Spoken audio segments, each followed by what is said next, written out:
Starliner Media.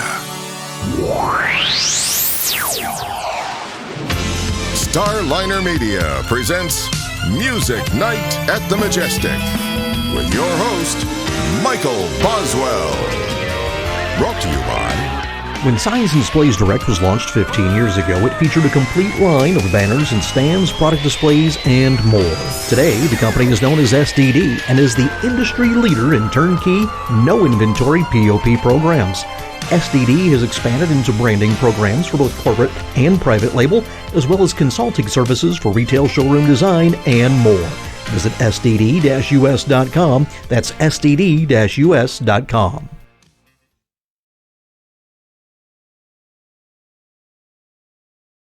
All right, everybody, it's time once again for Music Night at the Majestic, and tonight joining me is Mr. Jim Vallance. Jim, welcome to the show. Thank you. Happy to be here. Oh, it's a real treat to have you here. You know, one of the things that I like to focus on is songwriting. What I refer to as the art and magic of songwriting.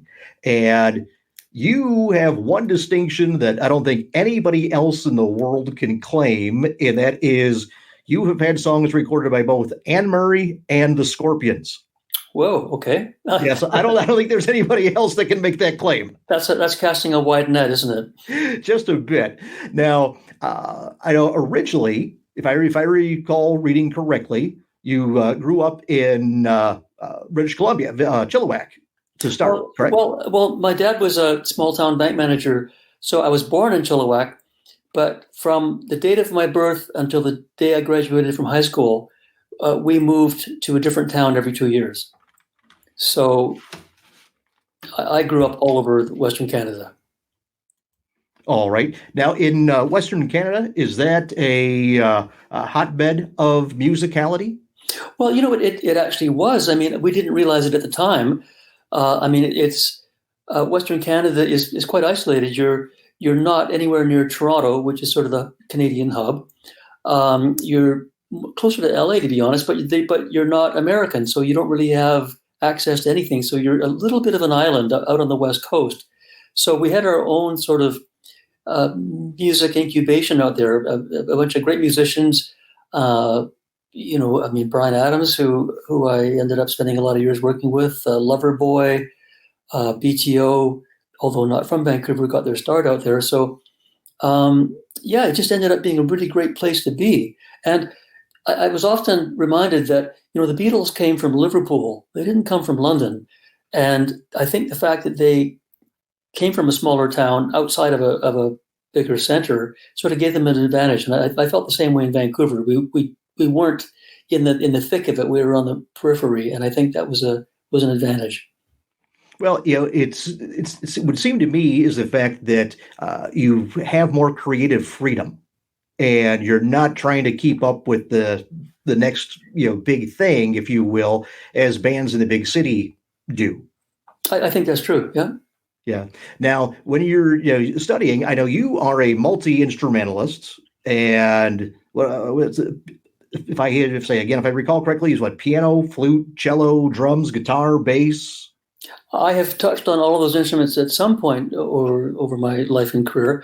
My bread and butter for a bunch of years, from probably the age 13 until maybe 25, was drums. I did a lot of club work.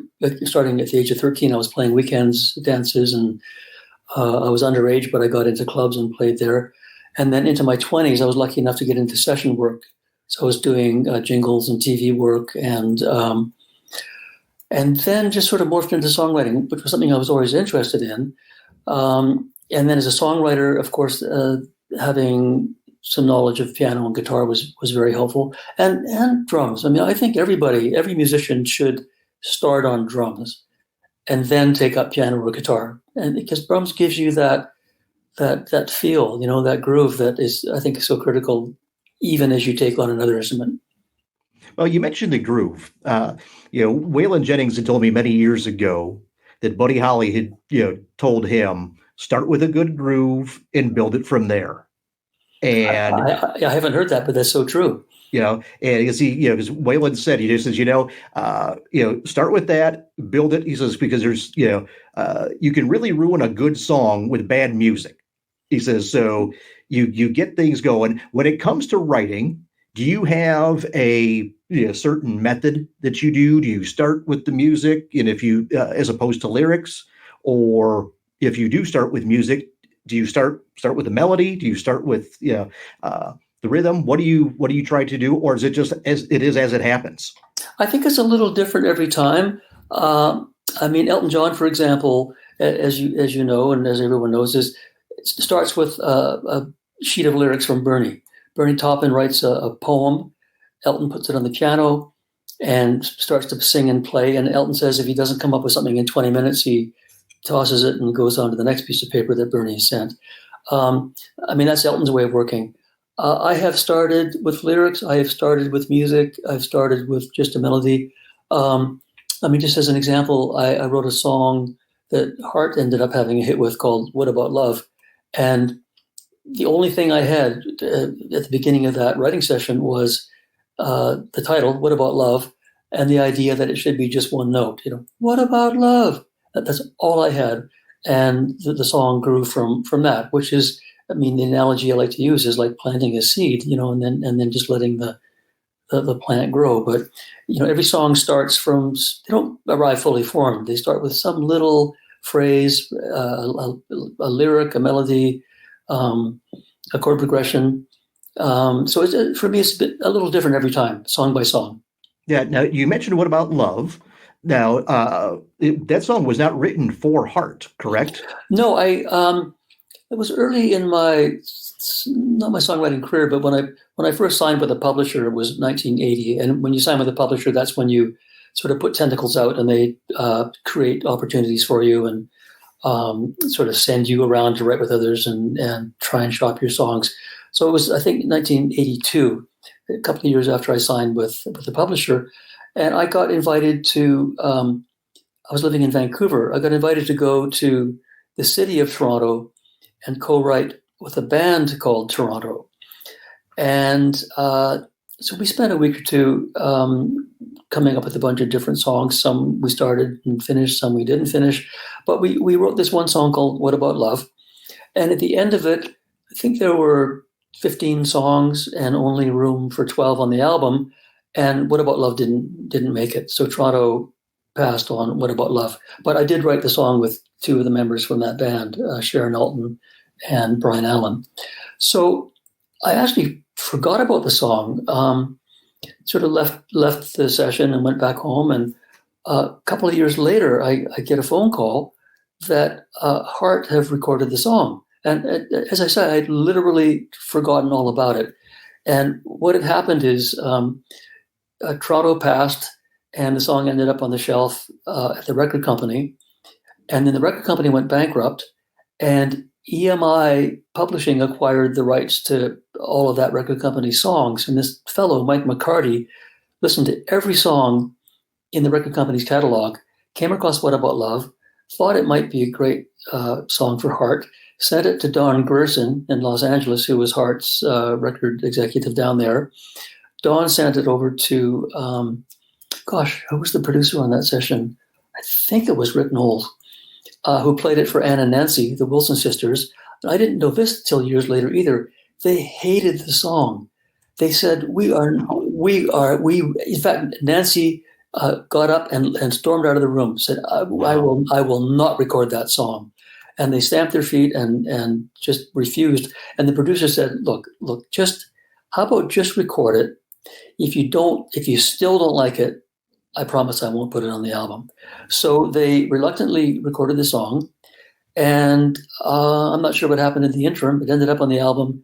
It ended up being not just the first single off the album, but a comeback single because they had at least one or two albums previously that hadn't done very well. And their career was in a bit of a downturn. So it ended up being, a career comeback for them and great for me. I mean, to have a hit with Heart, who I've always loved. And despite being a band from Seattle, they kind of grew up in Vancouver. I used to go see them playing clubs in Vancouver in the 70s when they were a exceptionally good Led Zeppelin cover band.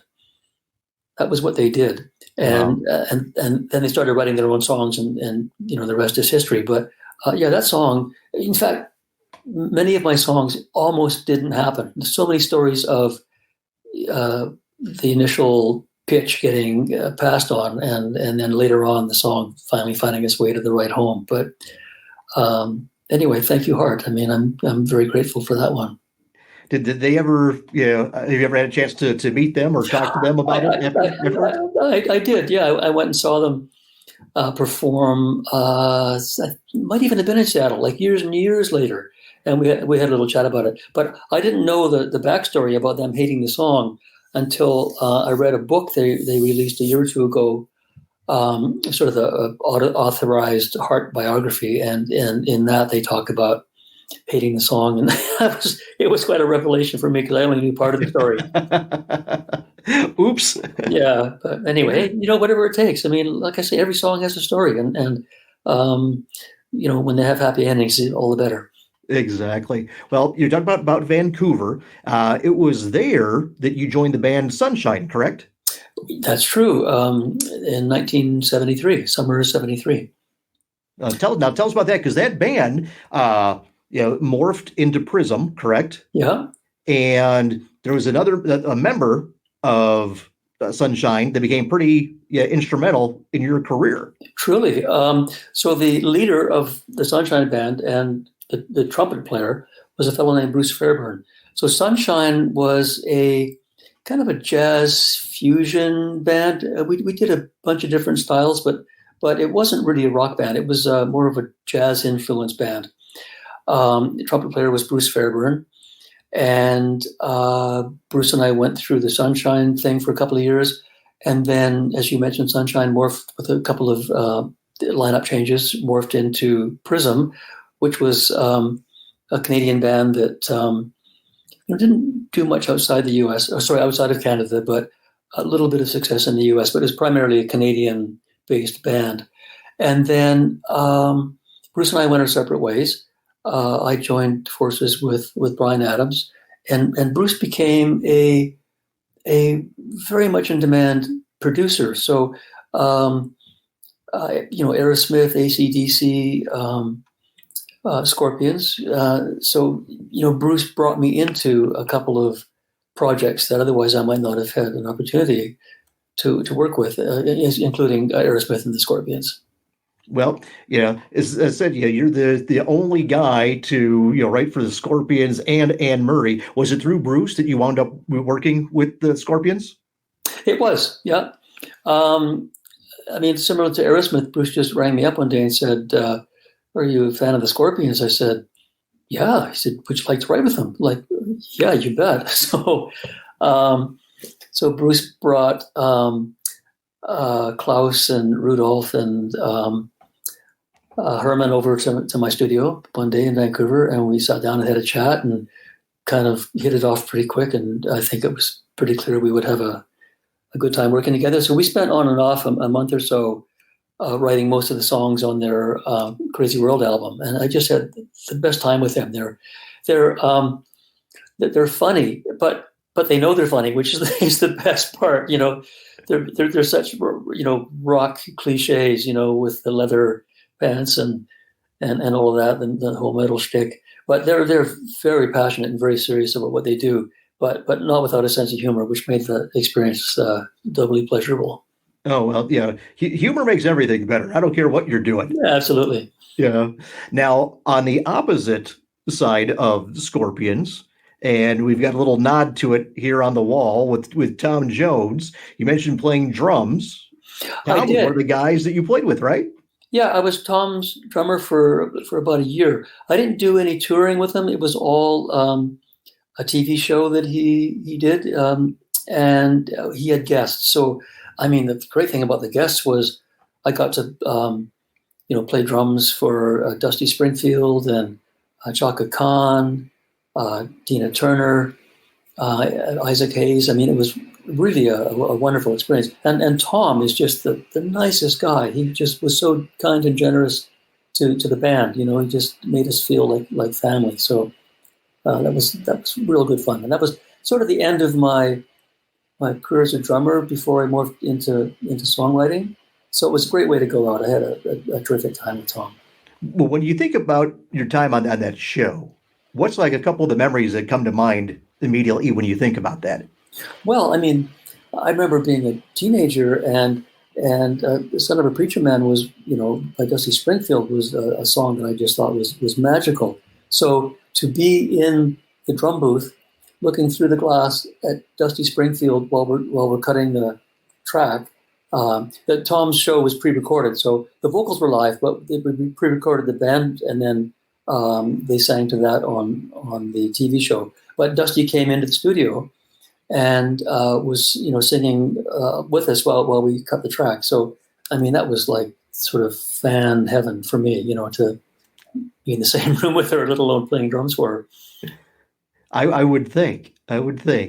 Now, you had worked as a studio musician, a fair amount too. In the meantime, although your end goal was songwriting, correct? True.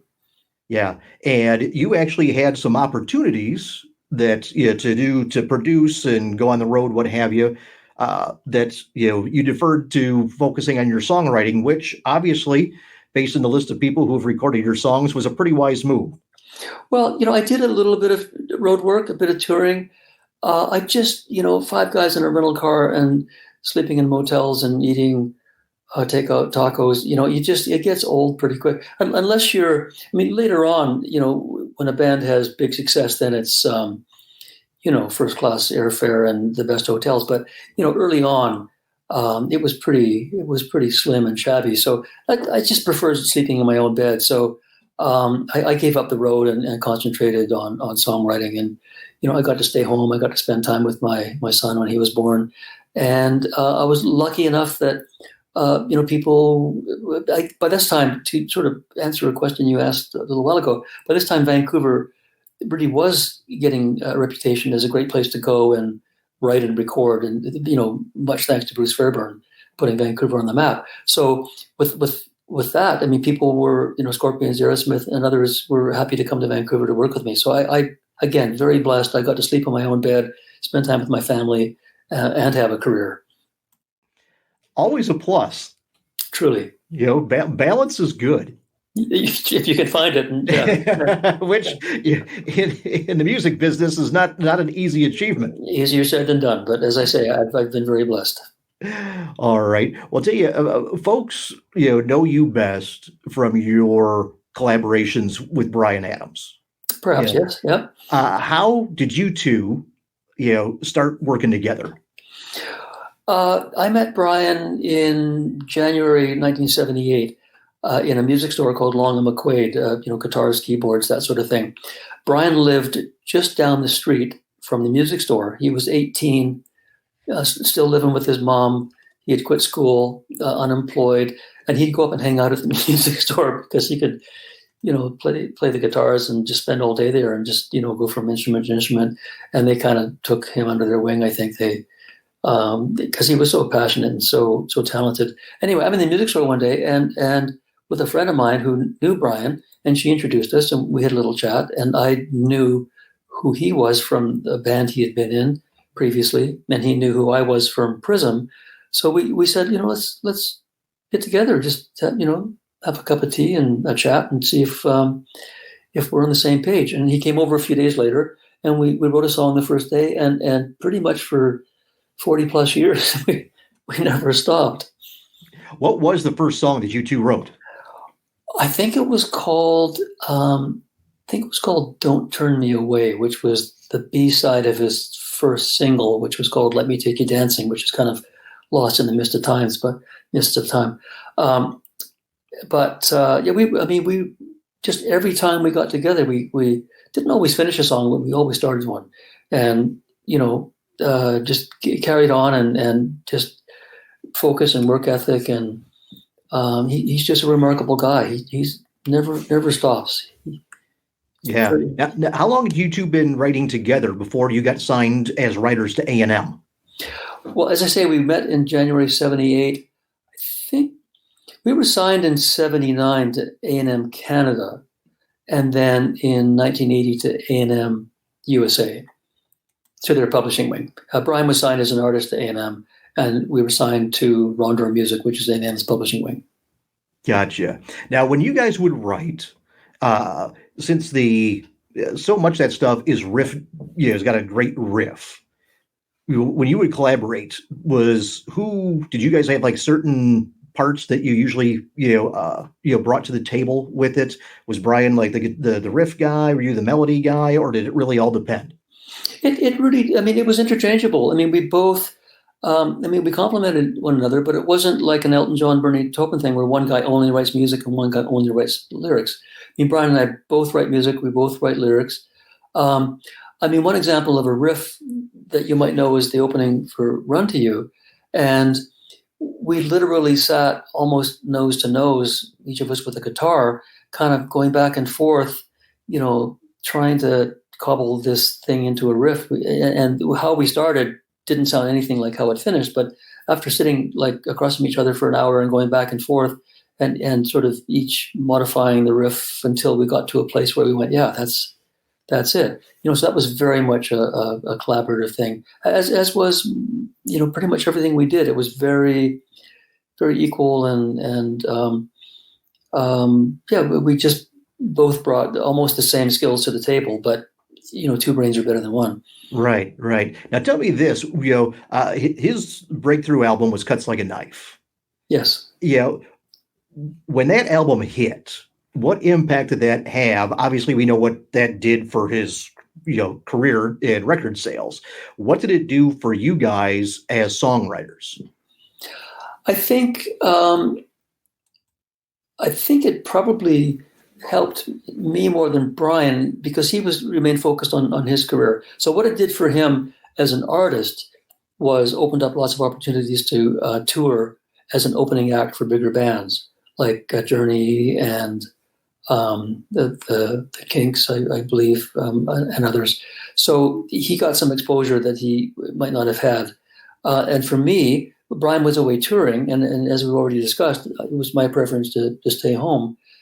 And so I had opportunities and time to write with other bands. So that album, and certainly the one after it, Reckless, kind of put my name on the table, for other bands and record companies and A&R men and managers who kind of looked at those albums and went, oh, Jim wrote with Bryan, maybe he'd like to write with our artists. So it opened up doors for me as a writer.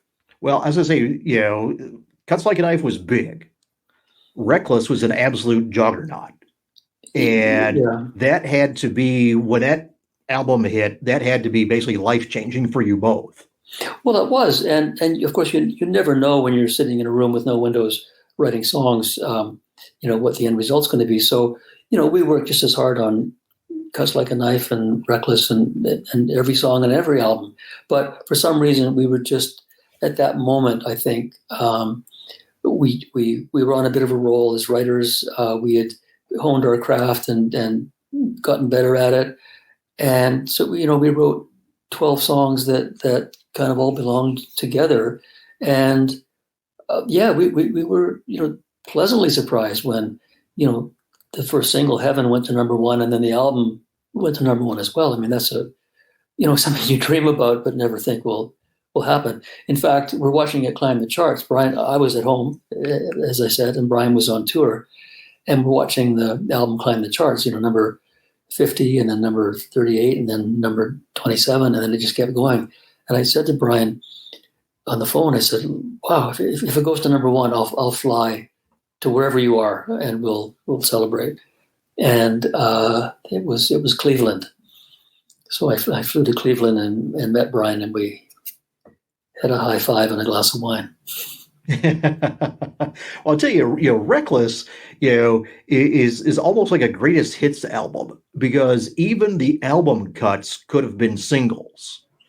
Yeah, I think there were actually 7 proper singles off the album, and hard to say about the other ones, but if you think so, then thank you.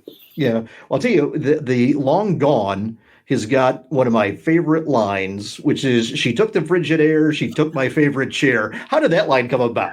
I don't know. You're just sitting there, and again, it's back to as you pointed out, a sense of humor is a very wonderful thing. So Bryan and I, worked hard writing songs, but we had lots of laughs too. So that might have been one of those things where one of us suggested that line as almost as a joke, and it was like, no, wait, that's great. Let's put that in. So yeah, that's a good one. I agree with you. That was a laugh. That was just a couple of guys having a laugh. Yeah. Well, I'll tell you what, you mentioned Heaven, and that was one of the songs we had a question about. Judy in Nevada wants to know the story behind Heaven. Again, it was pretty early in our career. So even though it was released on Reckless, it was written a number of years before. So Reckless came out in 84, I think, summer of 84. And it was a few years before that we wrote Heaven. And this is one of the things that came from our publisher.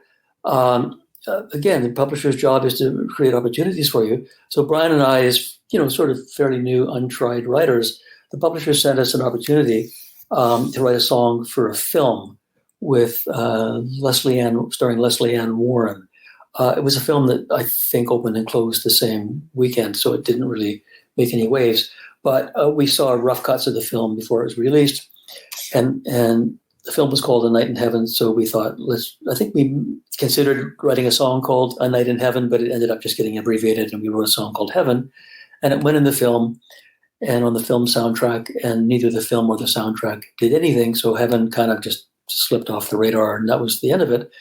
And then we got to Reckless, and there were a couple of songs on that album that kind of got included last minute. Like Run to You was fairly last minute, and Heaven wasn't even destined to be on that album, but some discussions and with the producer Bob Clearmountain and so on, it was agreed that that song should go on that album, and ended up being, as we were saying, the lead-off single and a number one to boot. So that's how Heaven came about. It started off as a song, a forgotten song in a forgotten film.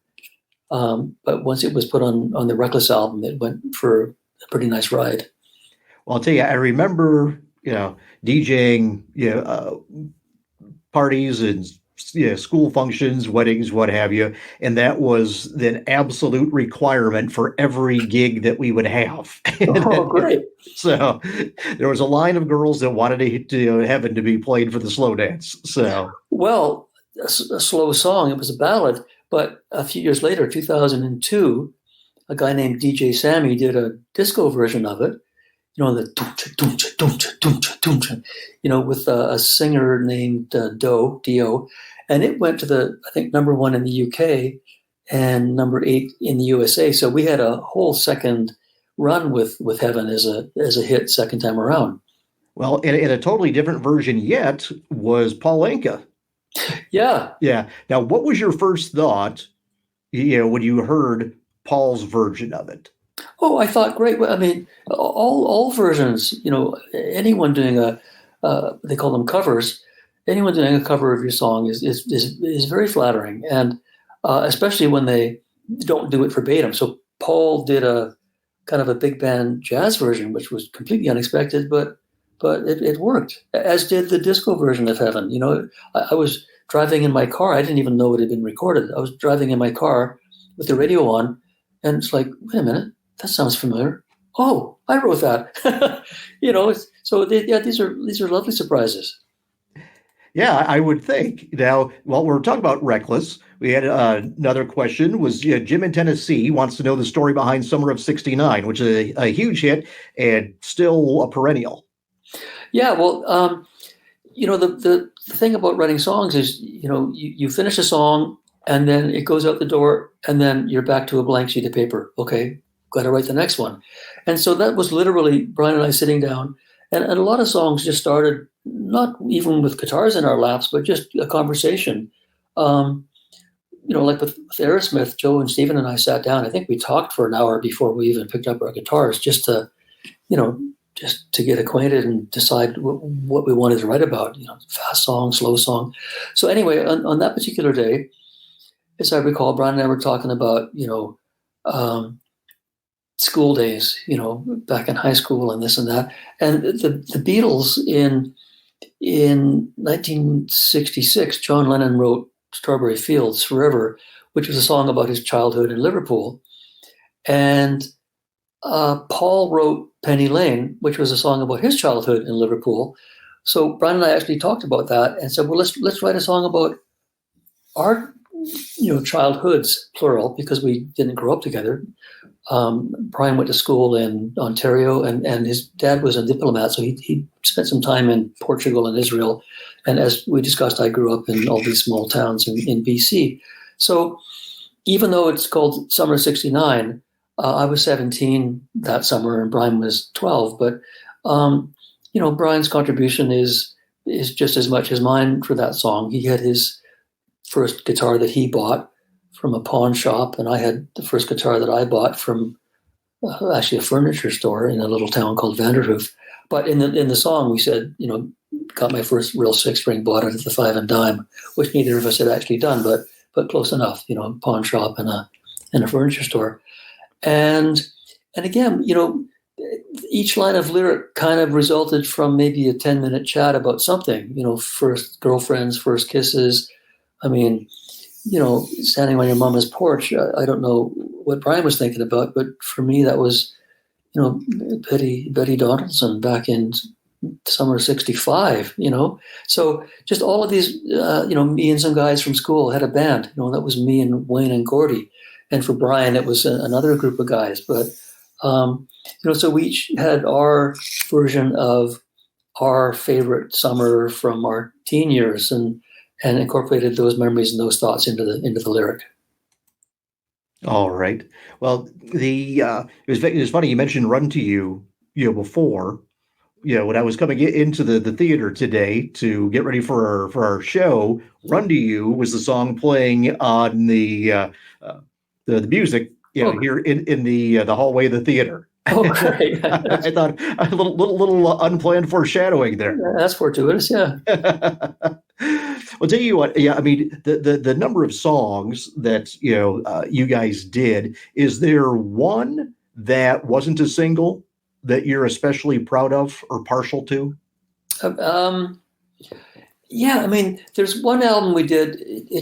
Relatively speaking, it didn't do as well as the others. It was the one after Reckless. It was called Into the Fire, and we sort of tried, after having the success with Reckless, which was all radio ready pop songs. We decided to stretch out a bit and try and dig a little deeper subject matter, and we wrote one song about the Nez Perce tribe of Dakota, and that was called Native Son. And we wrote another song about some research that I had done on my great uncle who was killed in the First World War, and we called that Remembrance Day. So in Canada, on November 11th, we celebrate Remembrance Day, which is similar to Memorial Day in the USA. So we wrote this song called Remembrance Day, which was about my great uncle. So I mean, I like that song just because to me it's personal, and it was never a single, never a hit, but I'm proud of the lyric and the subject matter.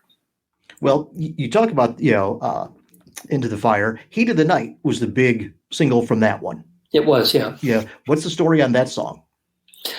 Again, it was just sitting down chatting. What do we want to write about today? And I had recently seen an old black and white film called The Third Man with Orson Welles, which is about, I think it was after the Second World War, sort of spies and intrigue, and it's very noir film, like black and white.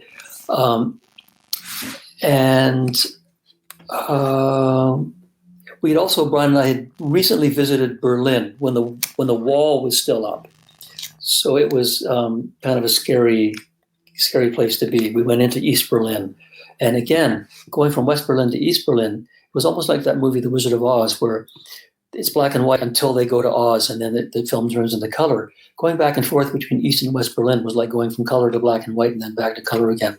So we were talking about our visit to Berlin, and I was talking about this film I had just seen, and it all kind of came together, sort of spies and intrigue, and you better look over your shoulder and someone might be following you, and that's sort of where that song came from. That's very interesting. Very interesting. I'll tell you, the list of people that have recorded your stuff, we got to touch on this at the beginning, is just amazing to me, because I'm just going to read off a short list of the people, and I think what the viewers will find, intriguing on this is how diverse. I know we said Anne Murray, in Scorpions, but Bonnie Raitt, Roger Daltrey, Tina Turner, Carly Simon, Alice Cooper, Bananarama. There's a couple of polar opposites. Yeah. Not to mention Ozzy Osbourne and Laura Branigan. Europe, BTO, Michael Bublé, Kiss, Neil Diamond, Ted Nugent, Rick Springfield, Joan Jett, and Joe Cocker. Wow. Yeah. All wonderful people and wonderful memories of each one of them. Yeah. Now, talk about Joe Cocker. One of the questions that we got, was from Jay in New York, who wanted to know the story behind When the Night Comes. Bryan started that song. I can't tell you how it started because I wasn't there, but Bryan wrote the chorus with Diane Warren in Los Angeles, and they didn't finish the song, and he brought it back up to Vancouver and played it for me, and I thought it was a great chorus. And then Bryan and I wrote the rest of the song, the verses and the bridge. And I'm trying to remember how it got to Joe Cocker.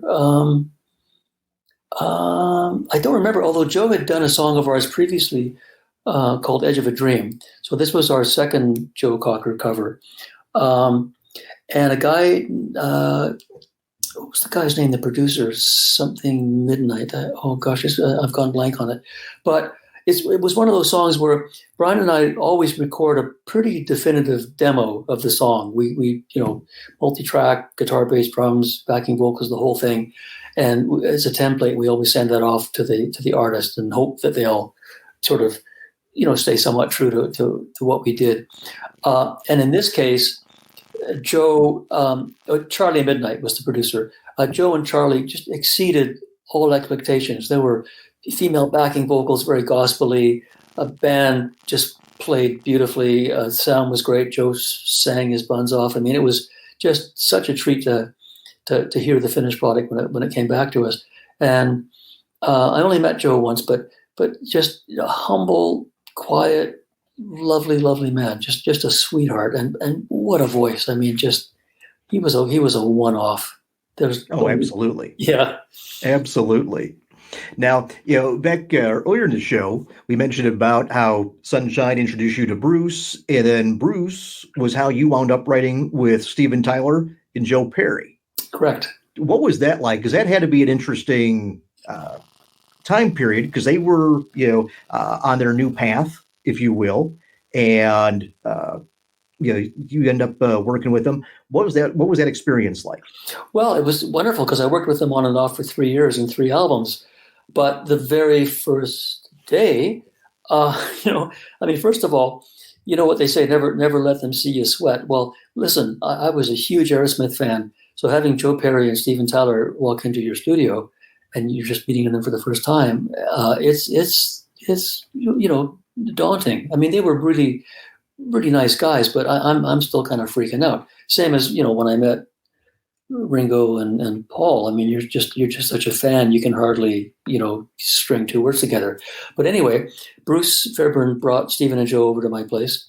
And then Bruce said, you know what, guys, good luck. I hope you write a song today. I'll be back at dinner time to check on you. And Bruce left. So there I am with Steven and Joe. Now, they'd had a rough couple of years. They'd lost their record deal. Joe had quit the band for a while. There were, as you know, issues with drugs and alcohol. They had all lost their wives, their cars, their houses, and they were kind of clawing their way back. So they had all, by mutual agreement and with the help of a new manager and a new record deal, the band had gone into rehab and counseling, and they all came out sober and ready to work. But they'd only been sober for a couple of months. And so they were a little edgy, and, they were kind of like newborn. They were learning to be human again. But so, I mean, it was a really wonderful time to kind of jump on the train with them, because they were just full of ideas and energy. And, for the first time in their careers, willing to work outside the band and collaborate with others. And I was very lucky to be one of those people, along with Desmond Child and a few others. But Bruce just left us, like jumping in the deep end of the pool. And so there was some tea and coffee and cookies, and we sat and had a chat and talked about the Beatles and Led Zeppelin and the Stones and all the influences that we had in common and the music we loved in common, and we bonded on that. My son was only, well, actually he wasn't born then. He was born later. That was another thing. That was another album. But we bonded on children later. But we just got down to work, and Joe had a riff.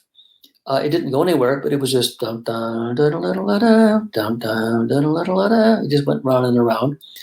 And I picked up my bass, and Joe's riff was just in the key of A. It didn't go beyond the key of A. It was linear. And so I just started playing, bar of A, bar of C, bar of G, back to A under Joe's riff, and it gave it some motion, And then Stephen just started singing nonsense lyrics over Joe's riff, like blah blah la da da da da, which sort of kind of morphed into. Even though the song ended up being called Rag Doll, Stephen's first inclination was ragtime, living in a movie. So the song was called Ragtime for a little while, and then the guy from the record company didn't like it, and we ended up changing it to Rag Doll. But by the time Bruce came back at dinner time, as promised, we had the song pretty much sketched out. Not all the lyrics were written, but the skeleton, the bones of the song, melodically and in terms of chords and feel and all of that, it was there. And then I don't think Joe came the next day. It was just Stephen and I. It was a nice day. We went out in the backyard. I had a picnic table under a shady tree, and we just went out and sat there and wrote the lyrics for the song. So that was a really wonderful way to kind of get to meet Stephen and Joe, and a great start to a long relationship. Yeah, well, I had seen a photo, which I believe was from that session, where a couple of brownies came by selling cookies. They did. Well, Stephen and I were in the backyard, and some little brownie girls knocked on the front door selling brownies for a fundraiser, as brownies do. And my wife sent them around back to where Stephen and I were, and we bought a box of cookies from them. Of course, they had no idea who Steven Tyler was, but maybe years later, they might have figured it out. I'm not sure. I think they were like 10 years old. It was really sweet. and the cookies were put to good use. Yeah, well, good deal. Now, did the other side come from that initial session? No, that was a few years later. So, okay. So the first session was, and you might have to help me here, was it 87 when I first worked with Aerosmith? I think it was, yeah, March 87. And then I worked with them every year after that for the next few years. So the other side was, that was just me on my own. I recorded all the instruments, no melody, no lyrics, nothing. I just recorded a band track and sent it to Stephen. This would have been 70, maybe 89 in around there. This is sort of before, if not before the internet, but before MP3s and before you could just send somebody an audio file. So I literally put it on a cassette tape and FedExed it to Stephen. I was in Vancouver. He was in Boston. Sent it to Stephen. And the story he told me later was he had this was wintertime. So he was a walker. He liked walking, but not in the wintertime and not in Boston. So he had a treadmill. So he would do a couple of miles on his treadmill every day down in his basement, and he would put headphones on. And on this particular day, he popped my band track into his cassette player and went for a walk on his treadmill. And by the time he finished his walk, he had, quite a bit of Take Me to the Other Side sketched out. And he sent it back to me. And my first comment was, "No, you got it backwards. The chorus is supposed to be the second part, and the verse he sang the chorus first. You got it totally backwards. But he was right and I was wrong. That was the better way to do it." And then the sort of continuing story of that, a little bit of a bummer, but so the Aerosmith record the song, it goes on their album, and the melody, is take had enough of foolish pride, take me to the other side. So whatever it is, A, B, C, D, E, I mean, I don't think anybody has a lock or a patent on those 5 notes, A, B, C, D, E. But Motown said, wait a minute, standing in the shadows of love. And they came after us. And our lawyer, mine and Stephen's lawyer, said, you know what? Don't fight Motown. Just give it to them. So a little bit of a disappointment, but we had to share part of the song with Holland Dozier Holland, who I'm not ashamed to have my name on the same line as theirs. But well, I was going to say, the downside is you got to share royalties. The upside is your name is next to Holland Dozier Holland. Exactly. Well, I'm good with that. And also I heard, I don't know if it's common knowledge, but Kiss had a big hit. I was made for love, A, B, C, D, and apparently Motown went after them too. So be careful with that A, B, C, D, E stuff, folks. Okay, all songwriters take note of that. But don't try this at home. Yeah, exactly. Well, I'll tell you, one of the other associations that you had, we got a lot of interest in, was your songs with 38 Special. Yeah. Yeah. How did you wind up working with them? I think that was a publisher thing. Again, I think my publisher put me in touch with them.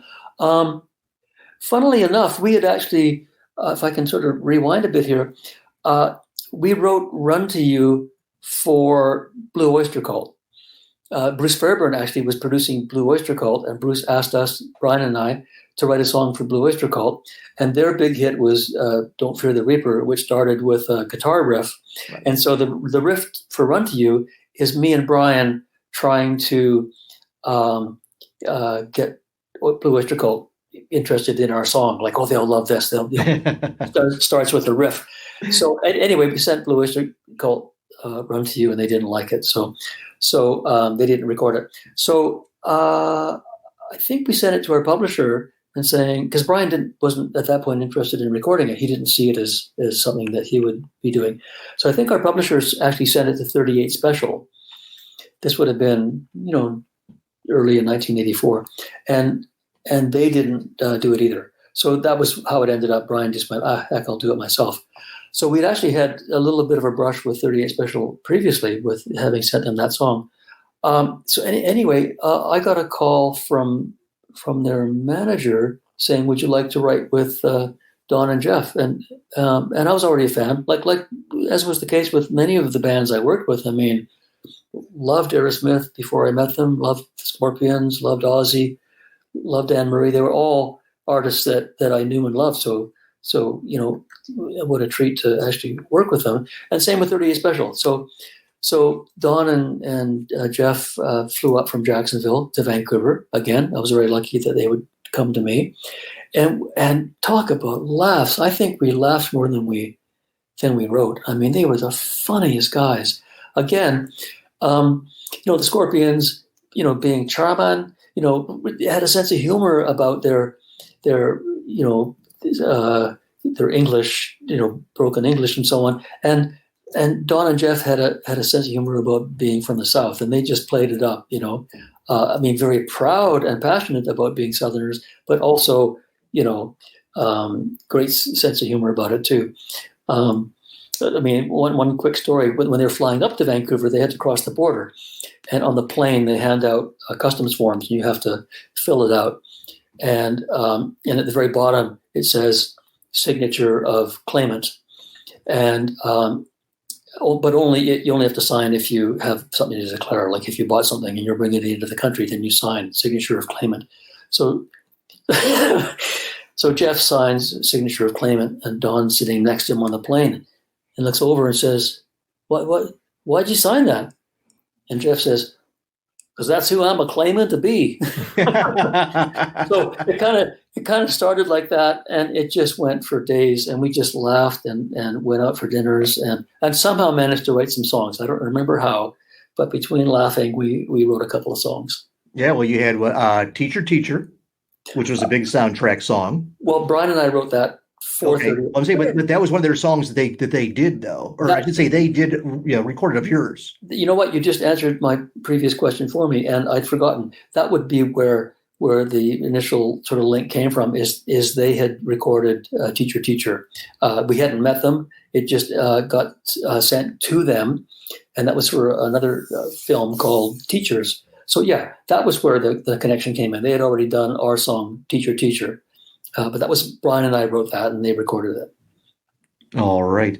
Well, tell you what, I just realized how far past our 30 minutes we actually are. You get talking about music, time is of no essence, Well, I can tell you're passionate, and I am too. Yeah, absolutely. And as are our viewers, as you can tell from the questions that we received, they love the stories behind the songs, getting the insight into how these, the songs and the music that they love so much, came to be. So now you are the only one to have won 4 Composer of the Year awards, from Junos, which is the Canadian Grammy, for lack of a better description. That's true.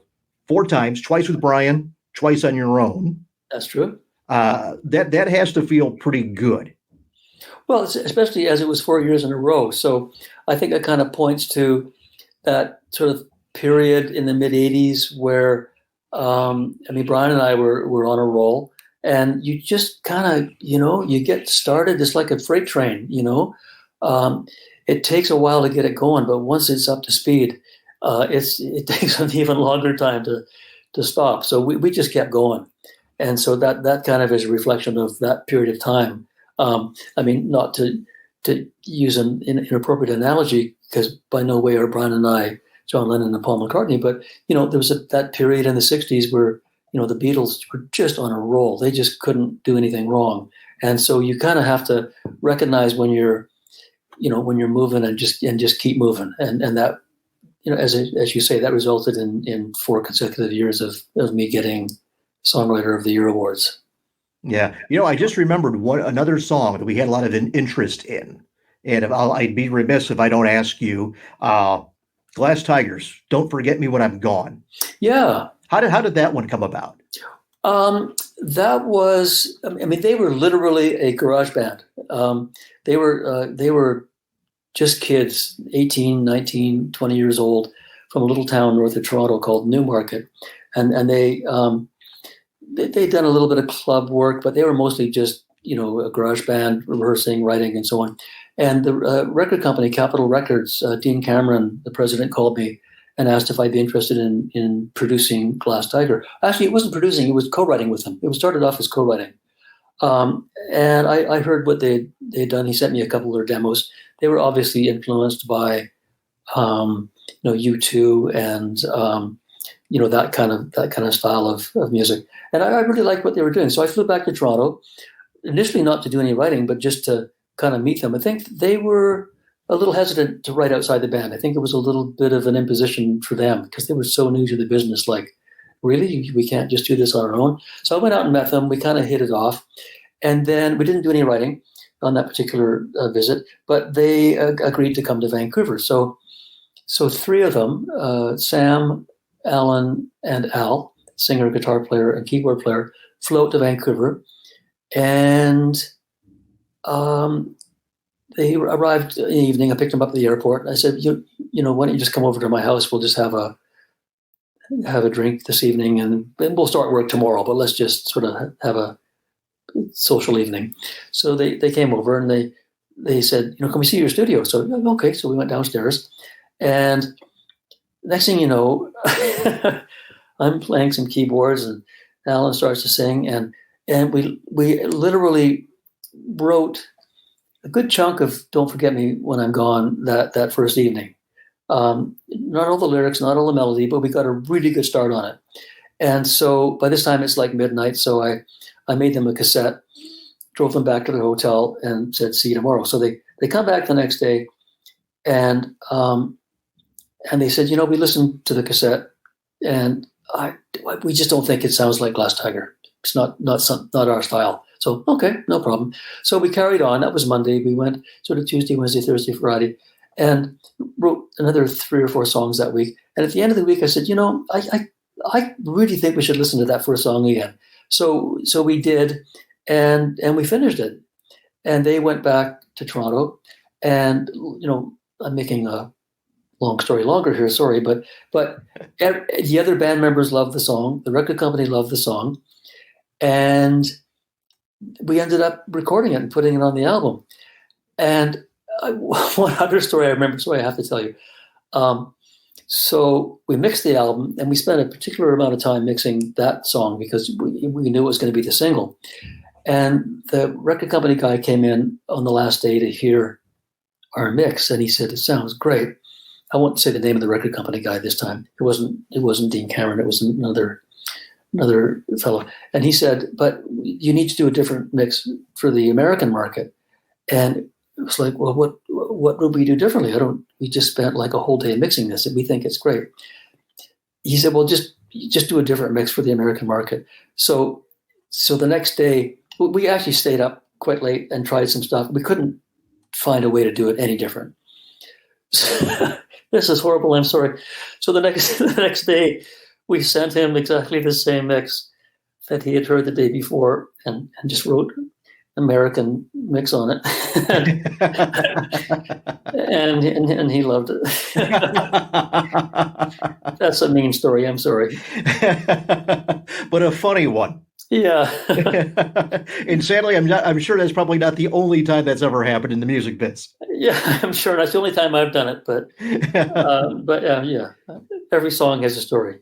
Absolutely. Well, I'll tell you what, Jim, we are, say, well past our 30, and your body of work is so big, we didn't even get to touch a whole slew of things. So hopefully you'll be bored enough in the future to join us again for another conversation. I'd love that. I enjoyed this very much. Thank you. Well, thank you very much. Everybody, as we've had across the bottom of the screen, go to jimvallance.com. You can find pretty much anything you'd want to know about Jim is there.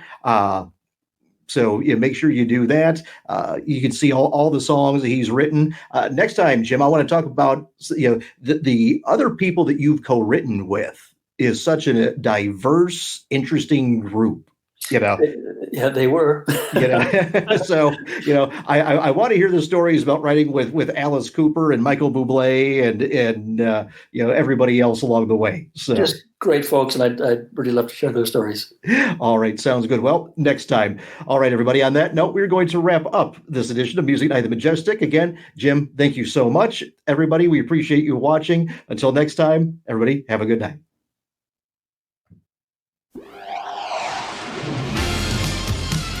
This has been Music Night at the Majestic with Michael Boswell. If you enjoyed this edition of Music Night at the Majestic, follow us on Facebook, YouTube, Twitter, Instagram, and at musicnight.net. Music Night at the Majestic is a copyright production of Starliner Media. Any use of the accounts and descriptions of this program, its audio or visual content, without the express written consent of Starliner Media is prohibited. Thank you for joining us this evening. We'll see you next time for Music Night at the Majestic. This is your announcer speaking.